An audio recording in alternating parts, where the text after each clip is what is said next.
Bonjour et bienvenue dans ce point bourse du 4 novembre 2022. Je rappelle que les informations et analyses données sur cette chaîne sont données à titre indicatif et ne peuvent pas être considérées comme un conseil en investissement. L'investissement en bourse est risqué et vous êtes responsable de tous les investissements que vous faites. Alors on commence avec le CAC 40 et l'annonce de Jérôme Powell, donc le directeur de la Fed, dont on attendait la hausse des taux directeurs de 0,75 points, et c'est ce qui s'est passé, donc une hausse de 0,75, mais on attendait surtout le discours sur la suite.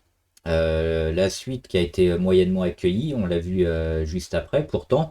Alors s'il a dit que une pause dans la hausse des taux était un peu prématurée, on a quand même senti que derrière, il y aurait certainement un allègement et on va éviter de trop resserrer, trop augmenter de façon agressive les taux pour ne pas mettre un coup à l'économie parce que la hausse des taux a déjà été importante et même si l'inflation ne baisse pas, il faudrait pas que ce soit un peu contre-productif. Donc on a senti quand même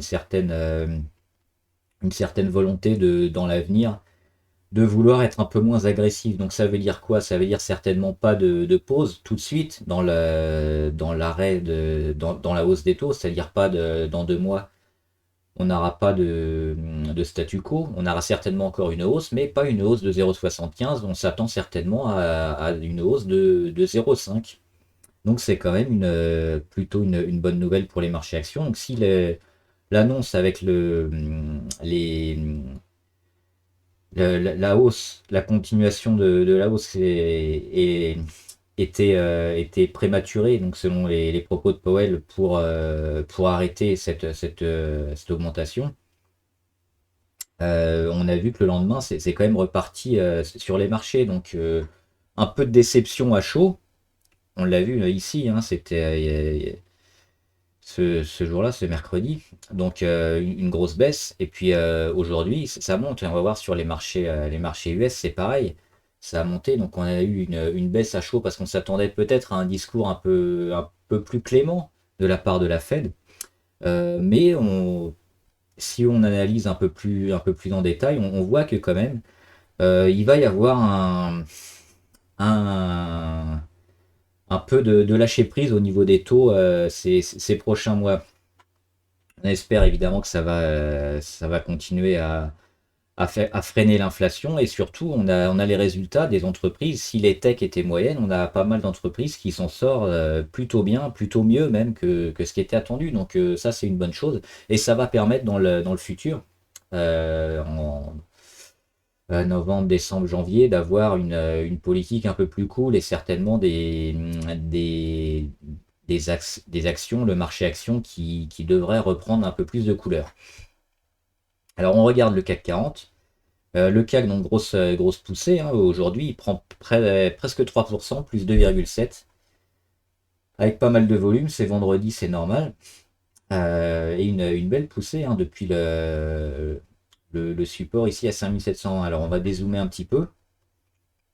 On a réussi à casser la deuxième oblique, hein. La première du début de l'année, elle avait déjà été cassée, on était revenu dessus. Et puis une nouvelle poussée assez forte, hein, depuis le début octobre. On n'a pas encore retrouvé ici les plus hauts à 6582 qui sont la véritable résistance sur le CAC, hein. Entre-temps, il y a du zigzag. Par contre, la bonne nouvelle, c'est ce support à 5720 qui tient et qui sera certainement tenu, hein, dans l'avenir. Donc plutôt une bonne chose, hein, sur les marchés actions. Maintenant, le zigzag jusqu'à quand, jusqu'à où? Les points pivots très intéressants, toujours, c'est les 6582 à aller chercher. Mais là, on s'est mis au-dessus de la moyenne à 200 depuis une éternité, hein, alors là, on y est resté juste quelques heures. Sinon, c'était ici juste avant l'invasion de la Russie en Ukraine. Donc ça date de février 2022. Donc c'est déjà une première chose intéressante. Alors il faudra essayer de mettre un chandelier entier, parce que là on a commencé la journée en dessous. Mais c'est pas mal. Il va falloir voir aussi pas mal d'actions qui sont un peu limite en résistance, qui arrivent aussi sur ces points pivots. Donc peut-être une petite correction ou alors véritablement un support, se servir de cette moyenne à 200 pour continuer. Donc on va le voir sur les marchés actions qui sont un petit peu les marchés actions qui sont un petit peu en ordre dispersé, hein. On a pas mal de valeurs qui sont vraiment pas du tout dans le même sens, certaines en rebond technique, d'autres qui continuent un peu leur phase de dégradation, et d'autres qui surperforment un peu, donc un peu compliqué, il faut être très sélectif. Et ça peut valoir le coup quand même de s'investir maintenant assez pleinement. Donc on va regarder une sélection d'actions. On va commencer par les signaux, un signaux achat-vente. Les techs, on l'a dit, c'est pas le moment. Donc Amazon, on le voit, il y aura certainement un peu de réaction sur les 81. Ils vont avoir un peu de mal, je pense, mais je l'ai déjà dit, il faudra probablement y revenir plus tard. On va regarder ce qui était le plus intéressant, le plus marquant. Alors Biomérieux, hein, pour moi, c'est fini, hein. Signal d'achat ici, là, on a eu la mèche haute sur objectif et depuis ça a traîné et puis on n'a pas tenu, on est en correction. Donc pour moi, le signal il est terminé, le trade il est terminé. Après, vous faites comme vous voulez. Boiron, alors Boiron c'est comme BIC, vous pourrez aller regarder le graphique de BIC, c'est le même quasiment, hein, que Boiron. On est revenu ici sur support, donc signal d'achat, on peut l'avoir sur Boiron comme sur BIC. Espérer une nouvelle petite poussée parce que là le prix est plutôt attractif et c'est une action qui performe, hein. On regarde le graphe. Quand le CAC a beaucoup de mal, Boiron, elle fait quoi? Elle monte, elle monte, elle monte. Donc intéressant d'avoir ce genre d'action en portefeuille. Alors CGG, j'ai hésité à la prendre, j'ai regardé un peu plus en détail son bilan, et son bilan est assez dégueulasse, hein. CGG, elle perd beaucoup d'argent, ce qui explique un peu la chute. Alors on a le Covid ici, et on voit qu'après Covid, elle a pas rebondi comme la plupart des autres actions, hein. CGG, elle a un peu vivoté. Et là, on est revenu sur des niveaux qui étaient à peine plus élevés que la poussée du vaccin, hein, pendant le. Je sais plus où il était, le vaccin, il devait être là en novembre 2020, il me semble. Donc on est revenu sur ces niveaux-là et puis on les a pas tenus. Les chiffres de l'entreprise sont vraiment très mauvais. Donc là, on pourrait espérer que ce soit une opportunité de prendre le titre ici, mais il y a de belles chances. Alors sur un rebond technique, oui, mais il y a de grandes chances quand même que CG continue à plonger. Donc moi, j'éviterais cette action au vu des chiffres avant qu'elle reparte un peu sur de meilleures bases, parce que là, ça fait peur vraiment. À Galp Energia, on en parlait, hein, on pouvait prendre une petite ligne. Ici, elle est en train de partir. Donc, signal intéressant sur Galp Energia. Hop, ici. Cassure d'oblique, toutes les moyennes rassemblées, des beaux volumes. Donc elle est partie, on peut se placer sur ce genre d'action, c'est intéressant. Alors il y aura peut-être un pullback qui permettra un meilleur prix. Le pullback où sur les 10-24, sur les 10, un petit peu au-dessus, un petit peu en dessous, on ne sait pas, il n'y en aura peut-être pas. Mais il y a de belles chances qu'elle performe jusqu'à Noël aussi, cette action. InPost, j'en ai déjà parlé, c'est spéculatif, pourquoi pas. JC Deco, alors JC Deco, un peu déçu parce que j'hésitais à rentrer ces derniers jours. Et elle est partie d'un coup. Elle a mis un gros gap aujourd'hui. Elle a pris plus 14%. Alors je suis rentré quand même en cours de journée, un peu tard, hein, une journée trop tard. Les volumes énormes.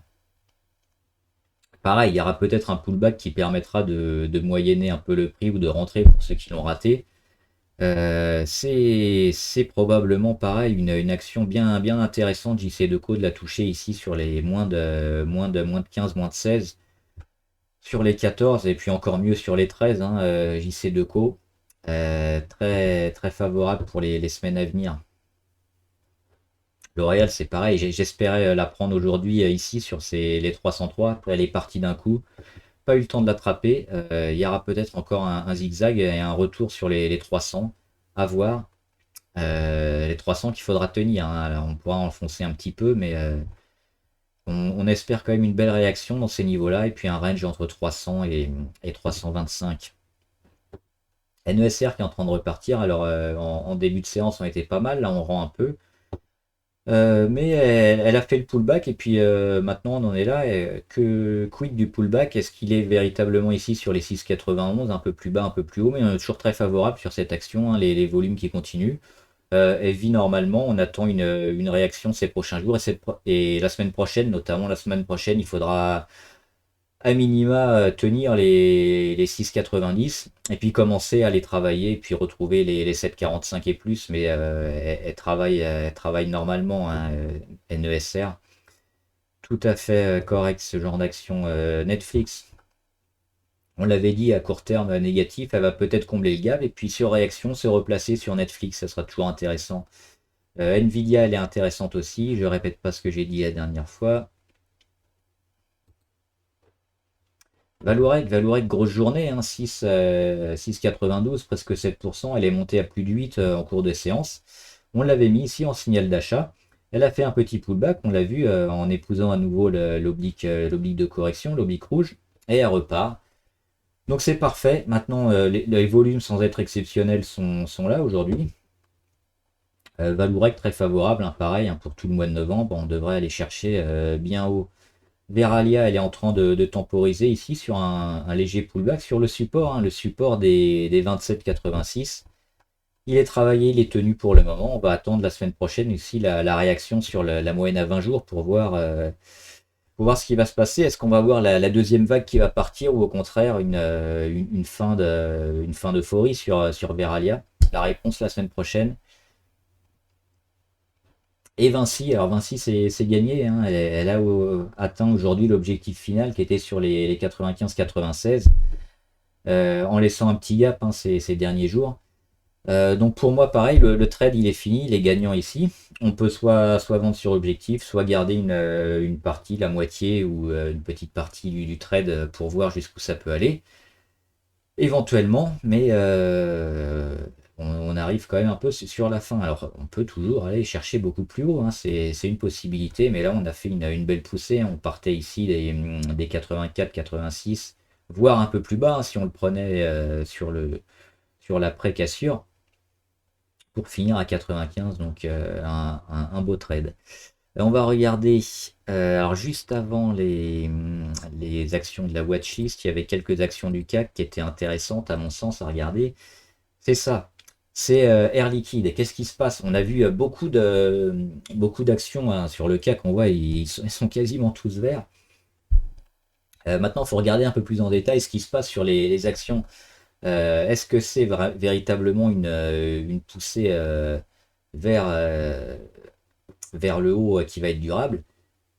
Et là, sur Air Liquide, on voit que la poussée, elle se finit où? Ici, sur la zone qui est travaillée depuis plus d'une semaine, à la fois sous l'oblique de résistance et sous la moyenne à 200. On n'arrive pas à la passer. C'était déjà ce qui s'était passé au mois d'août, hein. On avait eu les 6 semaines d'été, si vous vous souvenez, de juillet, oui, juillet-août ou juin-juillet-août, je ne sais plus exactement. Ça avait fini mi-août, hein, autour du 15 août, avant de continuer la correction. On l'a ici, cette poussée durant l'été. Et c'était la moyenne à 200 qui avait fait obstacle. Et là, pareil, on revient tester. On prend pourtant un 95%, mais on ne dépasse pas cette zone. Donc, c'est-à-dire que on est toujours en résistance et possiblement, on va peut-être corriger derrière. Donc, c'est pour ça que cette belle hausse sur le CAC 40, elle est à pondérer avec les niveaux qui sont pas dépassés totalement. Donc, c'est quand même une donnée assez capitale, à mon sens, à avoir en tête pour pas lâcher tout sur toutes les actions et être véritablement sélectif parce que il va pas y avoir une montée comme ça exponentielle partout, à mon sens. On verra par la suite. Alors Arcelor, grosse poussée aussi, plus 6,48. Mais elle travaille. Ici, elle est en zigzag, hein, autour de son support et on voit avec les moyennes mobiles, notamment la moyenne à 200, qui est en train de faire aussi une coupole, hein. C'est l'arc de cercle qui est généralement assez mauvais parce que quand on a une figure comme ça, bah, elle se finit généralement, l'arc de cercle, il se finit ici vers les 15, hein. Donc là, on fait des petits rebonds, mais à chaque fois, on va chercher de plus en plus bas. Donc pareil, ArcelorMittal a fait une belle poussée aujourd'hui. Mais si on regarde un peu plus moyen terme, c'est pas terrible. C'est pas terrible. AXA, c'est un peu mieux, on va pas la faire. Les bancaires, pas mal. Qui ont eu un peu de mal en fin de journée, les résultats, alors je crois que la Société Générale a annoncé des résultats plutôt pas mal hein, aujourd'hui. Et on voit la BNP qui a pris le scénario numéro un. Le scénario, on l'avait tracé ici avec les différents scénarios. Le scénario numéro un, elle a tout cassé. Elle est allée vers le haut, elle a testé sa moyenne à 200 et continue. Maintenant, ça va être le plus dur, je dirais. Mais elle a déjà fait un chemin très intéressant. La suite, on le verra la semaine prochaine hein, avec les autres bancaires. On va faire la Société Générale tout de suite. Hop, la Société Générale, on le voit, elle prend 2,5. Mais elle fait quand même une sacrée mèche haute, hein. On va zoomer. Elle a ouvert en gap haussier, donc de 23,49 à 24,08 environ. Un peu plus, 24,23. Et elle est montée jusqu'à 25,25. Donc on va voir les pourcentages. Déjà, le gap, il fait plus de 2,5%. Et après, en cours de journée, on est allé chercher 4%. 4% qu'on a rendu durant la séance. Donc pas terrible. Les volumes énormes, hein, les résultats. Les résultats bons, mais vendus quand même. Donc attention sur les bancaires qui ont déjà fait un beau run, qui arrivent sur leur moyenne. Je suis un peu prudent quand même sur la plupart des bancaires. Maintenant, à moyen long terme, c'est toujours plutôt favorable, mais le prix est pas idéal maintenant, hein. On les avait ici, les bons prix, hein, sur les 19 pour la générale. On va revenir sur BNP, on en parlait, c'était ici sur les 42. Là, on est déjà à 50, donc à voir plus tard. Bouygues, c'est pareil, belle montée depuis plusieurs semaines, plusieurs jours. Mais on revient ici sous la moyenne à 200 sur laquelle on bute généralement dans un gros biseau descendant. Donc c'est pas rassurant ces figures-là. Et pareil, regardez le phénomène un peu de coupole des moyennes, hein. On va chercher en haut, on commence à stabiliser, puis on enfonce un peu vers le bas. Donc on est comme ça, toujours dans des zigzags, et puis à aller chercher de plus en plus bas. Donc c'est des hausses qui sont à relativiser quand même et à pondérer, parce que le marché nous offre pas une séquence haussière un peu folle où tout monte et comme on a pu avoir ces dernières années, sauf quelques rares actions qu'on verra après, notamment Total.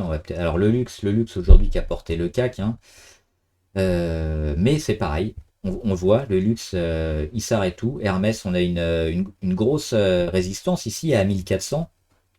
On est allé la chercher au mois d'août. Mi-août, hein, le fameux run jusqu'au 15 août. Et on revient la chercher, on la touche même pas, on est en dessous. À chaque fois, on met des mèches, on est à 1350, 1360, on n'arrive pas à aller chercher les 1400 sur Hermès. Donc c'est bien, on monte, mais on est toujours en dessous de cette résistance hein, à 1400. Alors le point positif, c'est qu'on est au-dessus de pas mal de moyennes, mais il n'y a pas véritablement de séquence euphorique où on peut se dire c'est parti, ça y est, c'est gagné. Kering, pareil, plus 7%. Sous la moyenne à 200, alors le petit support ici à 400, 476, 479 environ, et on est au-dessus. Mais la séquence, elle est moche sur Kering. Grosse descente sous pas mal de moyennes. C'est pareil, c'est pas rassurant. LVMH, le deuxième luxe, c'est la même chose. Le support d'LVMH, il est ici sur les 667 environ, qu'on avait un peu enfoncé, hein, dans notre joli run jusqu'au 15 août. Et puis là, on revient en dessous. Donc, attention. Il faudra vraiment passer cette zone-là et puis s'en servir plusieurs jours comme support pour se dire, ça y est, c'est gagné. Mais avec ce qui nous attend, avec la possible récession, l'inflation qui est toujours là, il faudra que les résultats continuent d'être vraiment très bien accueillis et supérieurs aux attentes. Là, on est un peu entre deux. Publicis, alors Publicis, j'avais hésité à la jouer au jeu, hein, j'aurais peut-être dû parce qu'on voit, c'était là. Elle est bien orientée, Publicis, elle a fait partie des actions. On avait parlé aussi dans une émission où on faisait les 8 actions, je crois, du CAC qui étaient un peu au-dessus.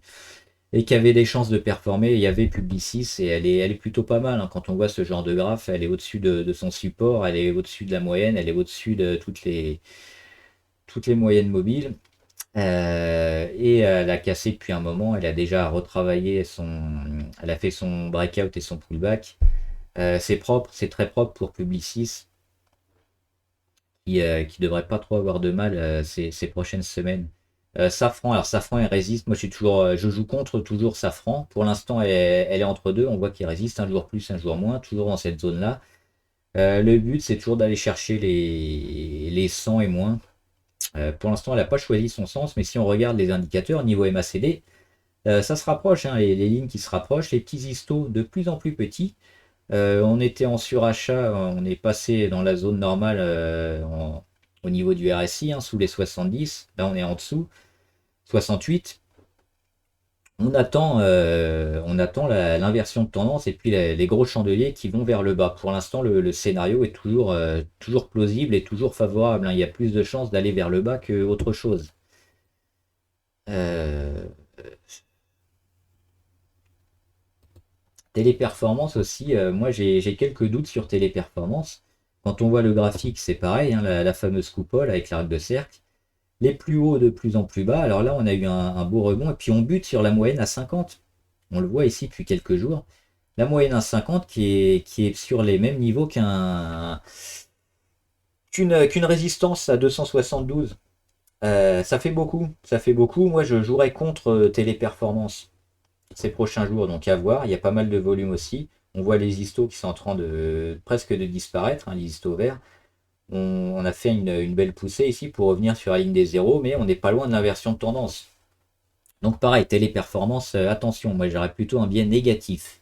Thales, on l'avait dit, hein, il y aurait de grandes chances qu'il y ait un retour vers les moyennes et des prises de bénéfices sur les 128. Et puis comme tout monte, généralement c'est les secteurs qui sont un peu les vases communicantes, hein. Quand tous les secteurs montent, on a les secteurs de la guerre qui avaient monté généralement et tous les autres secteurs avaient descendu. Bah là c'est l'inverse, tout monte, donc le secteur un peu défensif et guerre, comme Thales, ça descend. Ça reste positif à moyen long terme, mais à court terme, on va plutôt vers le bas. Total, alors Total, elle est formidable, hein. On regarde le graphe, il est impressionnant, c'est un des graphes les plus impressionnants qu'on ait sur le CAC et puis sur pas mal d'actions. Il n'y a rien à faire pour stopper Total. Il y avait cette zone des 54, elle a continué. Que dire? Bah rien. On va regarder quand même en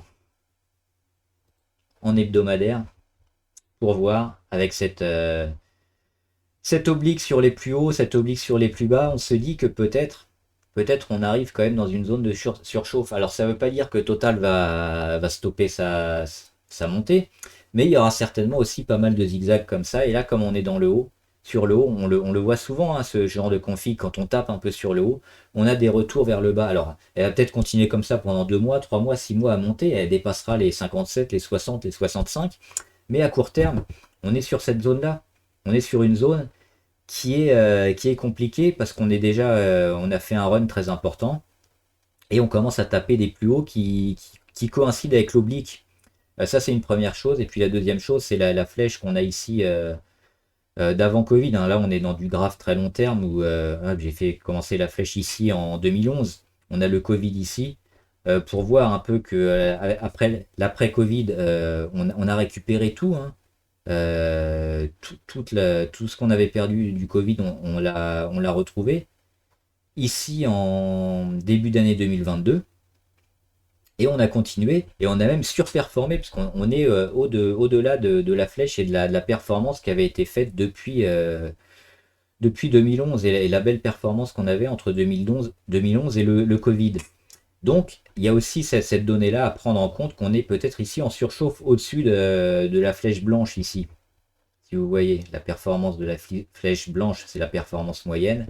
Donc au-dessus, on est en légère surchauffe. Et puis là, c'est pareil, c'est l'après-Covid. Sur l'oblique rouge, c'est pareil, il y a des zones de surchauffe. Donc double surchauffe pour Total. Attention, elle risque aussi de continuer à monter, mais à court terme, il y a des chances de correction. Euh, On va repasser en journalier. Voilà, bah, j'ai fait un peu long. On va rapidement regarder les actions du portefeuille, mais du coup, on va faire très rapide, hein. ABV, il y a une porte d'entrée pas mal là, hein, autour de toutes les moyennes, autour des 143, 145. Ça se prend pourquoi? Parce qu'elle a déjà fait sa correction, elle a cassé sa correction, elle a cherché son plus haut, son deuxième plus haut sur les 152 et là elle revient. C'est une action qui monte tout le temps, qui donne du dividende. C'est une valeur de croissance intéressante dans le secteur médical, plutôt leader.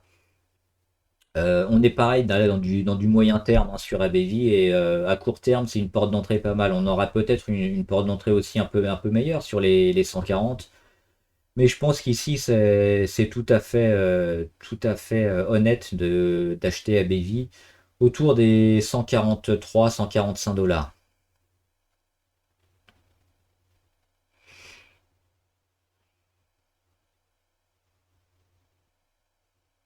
Opium. Opium, elle a comblé le gap et elle commence à repartir un petit peu. Donc à voir la semaine prochaine. On va peut-être pas se jeter dessus tout de suite. Mais il faudra regarder les indicateurs, mais notamment les volumes. On a eu ce premier pic de volume. Si ça repart, ça peut être une spéculative intéressante, hein, Opium, à surveiller. Hydrogène refueling, il ne se passe rien. On est en train de travailler le support. On tient, on attend la moyenne à 20 jours. Toujours très favorable. JC Deco, j'en ai parlé. NESR, j'en ai parlé aussi. Ruby, alors Ruby, oui, elle marche bien, hein, on en parlait. Fondamentalement, c'était massacré. Elle était sous-valorisée, donc énorme prix d'achat ici sur les 21-22, hein. Elle remonte déjà sur les 23. C'est toujours un bon moment d'acheter un Ruby. Il y a pas trop de nuages à l'horizon. Fondamentalement, c'est très propre. Graphiquement, c'est pas mal aussi. On attend le véritable signal, notamment volume et prix, hein. Volume, pour l'instant, il n'y en a pas. Ils sont constants, mais il n'y a pas les pics. Et le prix, bah, ce sera les 25,7 ou les 24. Ce sera cette zone-là qu'il faudra casser. Mais là, elle a fait pas mal de boulot. Elle a réagi sur les supports qui étaient marqués et qui étaient très importants, un support charnière, hein, pour la valeur. Donc, toujours très favorable sur Ruby. Et je crois que c'est terminé. Et Trigano, hein, on va regarder Trigano. J'en parlais sur ma page, hein, Trigano. C'est une valeur intéressante. On l'avait suivi après sa belle poussée ici, son gap, avec les volumes. On avait attendu un peu avant de rentrer en position, hein, parce que c'est plus prudent quand même d'attendre quelques jours et de voir ce que fait la valeur, parce qu'on a un graphe quand même qui est horrible. Moins 60% en 8 mois. On a quand même des signes verts, des signes positifs qui s'accumulent, hein, sur Trigano, les volumes qui sont là, les supports qui sont tenus, les moyennes enfoncées, les Bollinger aussi qui vont vers le haut. Niveau RSI, on n'est toujours pas allé en surachat, donc il y a encore pas mal de marge. Et niveau MACD, on a dépassé le zéro, on est toujours positif, on voit qu'on monte de plus en plus haut. Il y aura peut-être un peu de zigzag, mais Trigano, elle est partie pour aller chercher un retournement. Donc pareil, dans une optique plutôt moyen terme là-dessus. Ubisoft, on va la faire rapidement. Elle est en train de tester enfin le support des 26-46. Donc, ce qu'on va regarder, les volumes. Alors, on a eu la Paris Games Week, hein, cette semaine, qui a un peu boosté le titre. Toujours en baisse. On va regarder surtout les Bollinger. Est-ce qu'on va réussir à étirer les Bollinger? On voit qu'il y a un beau rapprochement. Si on arrive à les chercher vers le haut, ça vaudra peut-être le coup de se mettre sur Ubisoft, de revenir à nouveau, hein, parce on l'avait déjà testé, un peu en anticipation, c'était raté. Pour l'instant, c'est un peu tendre. C'est à mon sens un peu tendre encore. À voir la semaine prochaine. Voilà, j'espère que la vidéo vous a aidé. N'hésitez pas à vous abonner à la chaîne, comme ça à chaque fois qu'il y aura une nouvelle vidéo, vous aurez la petite notification YouTube pour aller voir les infos sur toutes les actions. Si vous avez des questions, n'hésitez pas à les poser, hein, et puis des graphes, des valeurs à voir en graphique, en analyse, on le fera ici ensemble ou en commentaire. Bon trade, à plus!